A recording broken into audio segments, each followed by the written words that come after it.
I don't know if you've ever heard this story before, but I grew up hearing it, and it's one of my favorite urban legends. This happened in the early 2000s.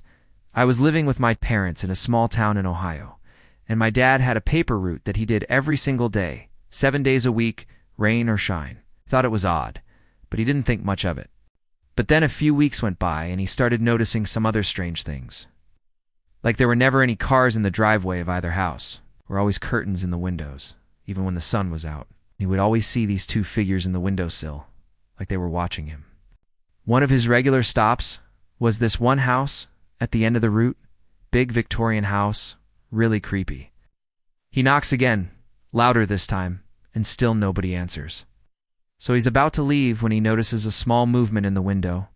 And the police are able to get into the house because it turns out the front door was unlocked. And inside they find two skeletons sitting in chairs. They were dressed like they were in the 1940s. And according to the police, the house hadn't been occupied in over 50 years. When he looks up, he sees one of the figures from the windowsill standing in the window. It was a woman. She was looking down at him, and he could have sworn she was smiling. And he would always take the same path to get there. It was just a dirt road, so it was a little bit off the beaten path. And one day he noticed that there was a new house at the end of that dirt road, and it looked exactly the same as the other house.